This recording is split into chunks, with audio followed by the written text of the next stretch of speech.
Bonjour à tous, c'est Tolo et je suis le créateur de ce podcast destiné aux entrepreneurs, artistes spirituels. Et l'objectif ici, c'est de vous amener à vous reconnecter à ce que vous êtes réellement et de vous accompagner à incarner votre vraie nature. Alors aujourd'hui, j'ai envie de vous partager quelques réflexions que j'avais déjà personnellement par rapport à une frustration, c'est que j'avais l'impression de ne pas créer assez. Et je partageais ça avec une amie récemment et je lui disais que malheureusement, j'ai l'impression que je n'étais pas assez productif par rapport à toutes les idées que je pouvais avoir et que j'aimerais avoir beaucoup plus de talent et de structure dans certaines choses. Et aujourd'hui, je sens bien que je suis limité par mes capacités à un certain niveau. Et en discutant avec elle, ça m'a rappelé une interview d'Amélie Nothomb que j'avais vue quelques mois auparavant, où cet écrivain, donc, qui écrit plus d'1 livre par an depuis plus de 28 ans, a écrit en réalité plus de 100 livres, dont plus de 70 finalement qui n'ont pas été publiés. Mais elle a une productivité de base publique incroyable et on découvre à travers cette interview qu'elle a une productivité dans le privé encore plus folle. Et donc, je me suis dit que j'allais réécouter cette interview pour savoir ce qu'elle disait exactement parce que ça correspondait à ma problématique du moment et sans me comparer à elle parce que elle, c'est de l'ordre du pur talent, du génie. Et elle doit avoir vraiment quelque chose d'incroyable pour autant produire, c'est que je me suis dit forcément dans cette interview qui m'a interpellé, je vais y retrouver des pépites et que je vais essayer de vous partager ici. Et donc, j'ai réécouté cette interview d'1 heure qu'elle a fait pour une chaîne catholique, il me semble, où elle parle de son dernier roman, de l'époque qui est liée à la passion du Christ. Et effectivement, elle délivre beaucoup de pépites par rapport à cette thématique-là. Donc, j'ai répertorié une quinzaine de points que je vais vous partager maintenant et ce serait un peu les leçons d'Amélie Nothomb par rapport à la créativité et à la productivité. Alors tout d'abord, leçon numéro 1, elle commence par nous parler de l'inspiration et du flow puisque elle dit que elle, quand elle est inspirée, elle est comme dans un flow et si elle sort de ce flow, ça lui demanderait beaucoup plus d'énergie pour revenir dans ce flow. Donc, quand elle termine un livre, et si elle est encore dans ce flow, elle continue à écrire et donc elle commence une nouvelle œuvre. Et donc la leçon numéro 1 finalement, c'est une leçon autour de l'inspiration et du flow. Vous ne devez pas vous arrêter de créer parce que quelque chose est terminé. N'hésitez pas à commencer quelque chose de nouveau pour ne pas sortir de ce flow et toute la clé de sa créativité et de sa productivité est sur le fait qu'elle ne sort jamais du flow. Elle essaye de rester au maximum qu'elle peut dans ce flow de créativité. Donc ça, c'est la leçon numéro 1. La leçon numéro 2, c'est que avant d'être créateur de quoi que ce soit, de quel que soit l'art, soyez d'abord un consommateur, voire un gros consommateur, que ce soit en quantité ou en qualité. Vous devez développer votre goût et ça va potentiellement passer par se forcer à consommer des classiques qui peut-être à un certain niveau ne vont pas vous plaire.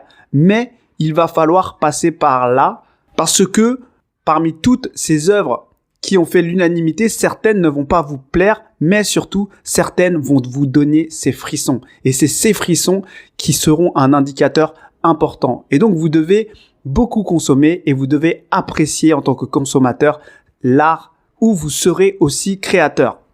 La leçon numéro 3, c'est que très souvent, devant la difficulté, on recule, que ce soit en tant que consommateur ou que ce soit même en tant qu'enseignant par rapport à des élèves, on préfère ne pas leur donner de choses difficiles. Alors, pour elle, la difficulté est stimulante. Et c'est quelque part dans les œuvres difficiles qu'on peut avoir nos meilleurs coups de foudre. Donc, ne reculez jamais devant la difficulté, que ce soit en tant que créateur ou en tant que consommateur. Et elle partageait son anecdote, c'est que là où elle a été le plus en difficulté physiquement, c'est là qu'elle a relevé le plus gros challenge qui était de traduire l'Iliade. La 4e leçon, c'est que dans son processus de création, c'est que dès qu'elle aime quelque chose, elle aime le mettre en récit. Donc, elle aime écrire autour de cette chose.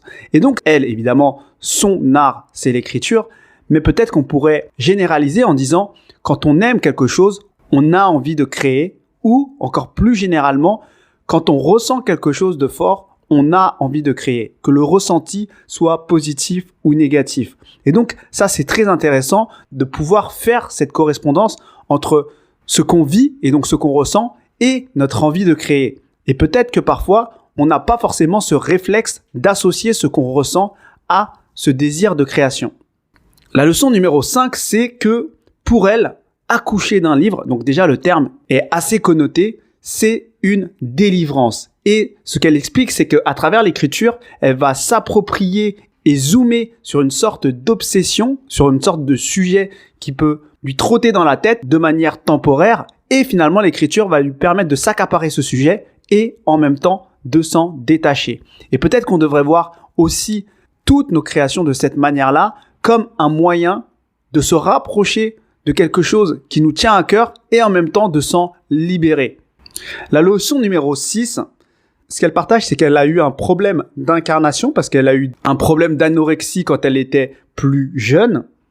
Et donc, elle a une sensibilité plus particulière avec le corps qu'elle a rejeté pendant des années. Et aujourd'hui, comme elle a cette sensibilité, elle arrive à reconnaître les œuvres qui sont écrites avec le corps. Et ce qu'elle dit, c'est que ce qui donne de la force à une œuvre, c'est l'âme dans le corps.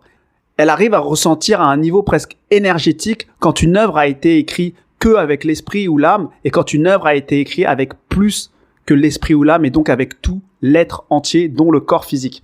Et donc, je pense que c'est très intéressant parce que moi, je suis quelqu'un aussi d'assez corporel et je n'avais jamais pris cette dimension en compte comme un critère dans ma manière de créer. Et je me rends compte qu'effectivement, je ne dirais pas que il y a des choses qui sont écrites avec le corps, mais il y a des choses qui sont écrites avec plus de plans de mon être.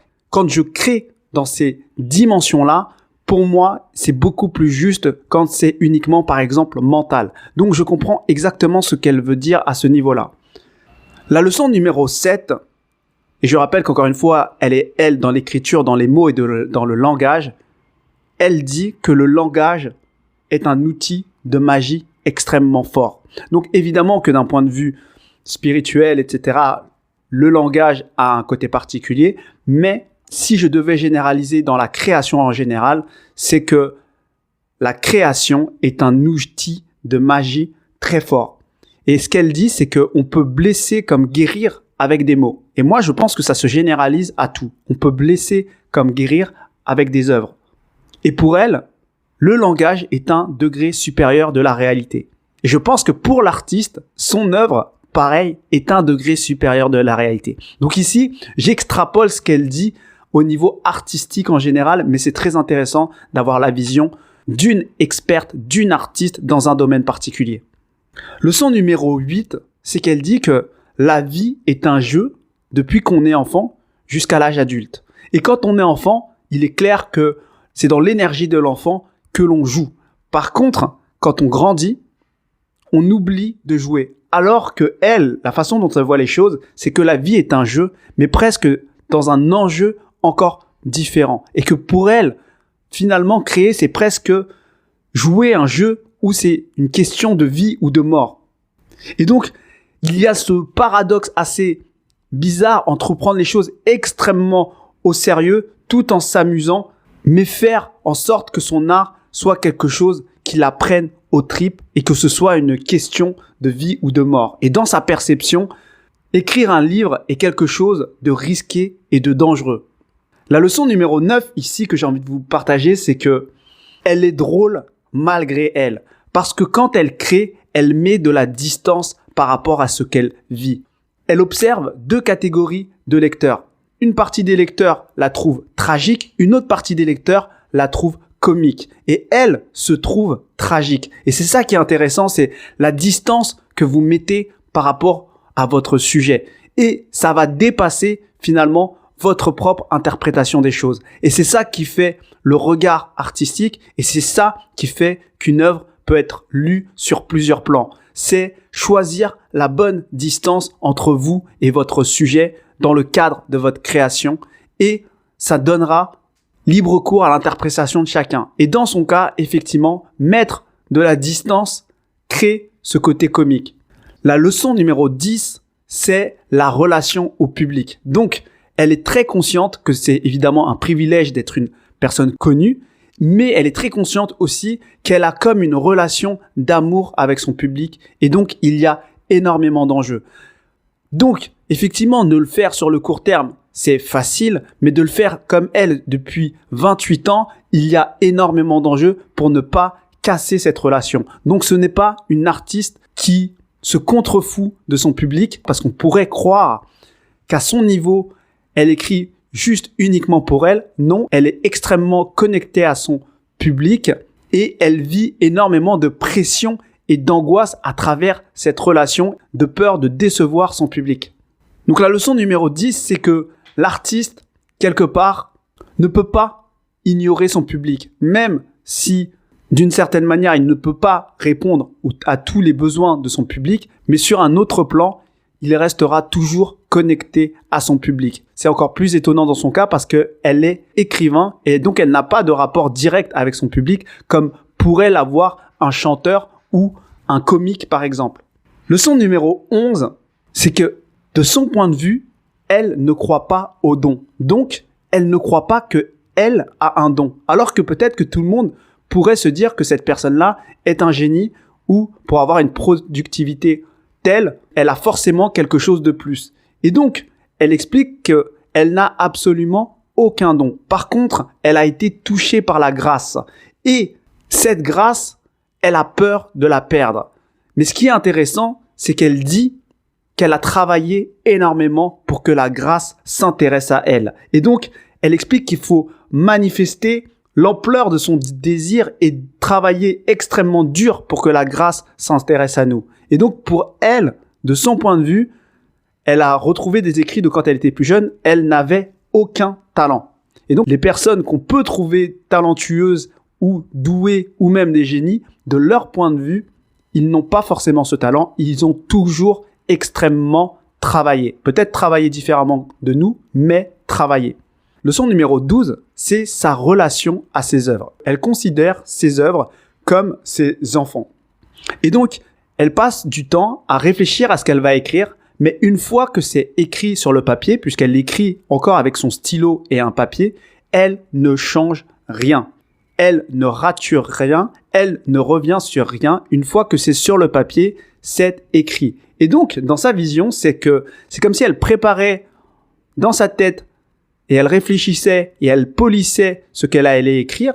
Mais une fois que son œuvre est finalisée, une fois que le bébé est là, elle ne remet rien en question et elle l'aime comme il est. Ça peut être sujet à beaucoup de réactions intérieures parce que finalement, elle, qui est très connectée à son public, pourrait repasser et repasser encore sur ses œuvres. Alors que finalement, une fois qu'elle a accouché, elle ne touche rien et elle aime ses œuvres comme ses enfants. Et ça, j'ai trouvé ça assez beau parce que, évidemment, qu'on va pas tout aimer de ce qu'on crée, mais comme on ne peut pas tout aimer de nos enfants sur des détails factuels, mais dans cet amour inconditionnel, on les aime forcément. Donc, j'ai trouvé cette comparaison très intéressante. Ensuite, la leçon numéro 13, c'est quelque chose que j'ai découvert sur elle, c'est qu'elle aurait rêvé d'être compositrice. Elle trouve que si l'écriture lui produit autant de frissons, quand elle écoute de la musique, c'est multiplié par 10.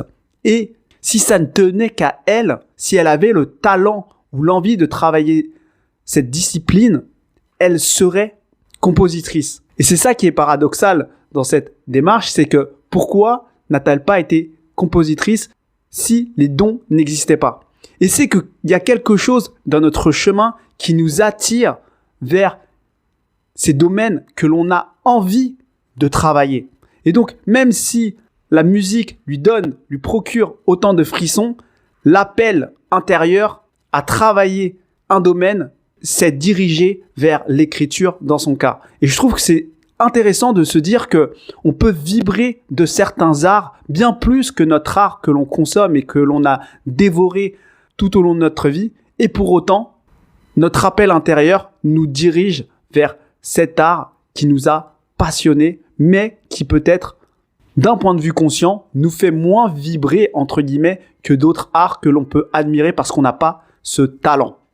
Leçon numéro 14, c'est la longévité.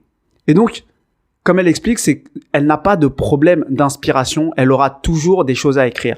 Mais après avoir conquis autant de territoires à travers ses livres, l'idée de conquérir un nouveau territoire à chaque nouvelle création lui prend énormément d'énergie et elle voit bien le rapport, le lien entre la forme physique, le corps physique et l'énergie de la création. Donc, de toute façon, elle est incarnée. Donc, quand elle écrit avec tout son corps et donc ça lui demande de l'énergie. Et donc, je pense que la leçon ici, c'est en tant qu'artiste, même si on est dans ce domaine très créatif et du monde subtil, de l'intuition, de l'imagination, travaillez votre corps qui est votre outil pour que vous puissiez créer le plus longtemps possible. Parce que, en tant qu'artiste, vous avez la responsabilité de faire descendre certaines œuvres. Si votre force n'est plus là, si votre outil de travail qui est votre corps et votre force n'est plus là, eh bien, vous allez arrêter votre carrière beaucoup plus rapidement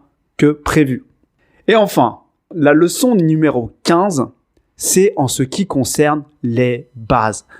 Elle explique finalement que le grec et le latin ont été d'énormes bases pour elle. Et vous imaginez bien que le grec et le latin, ce n'est pas forcément des disciplines faciles et sympas à travailler. Et pourtant, avec du recul, elle se rend compte que c'était extrêmement important. Donc, travaillez vos bases, faites vos gammes toujours et le plus tôt possible d'ailleurs, parce que ça va payer, parce que ça va vous structurer dans votre manière de créer plus rapidement et de manière plus juste. Je ne sais pas quel est votre domaine de création, mais par rapport à ma problématique à moi que je vous ai citée au départ, je pense qu'il faut que je travaille certaines bases, notamment ma capacité à construire des plans très, très rapidement. Chose qui aujourd'hui, moi, est très, très déstructurée. J'arrive à lancer des choses sur le papier et structurer dans un deuxième temps. Mais je pense que si je voulais créer plus rapidement,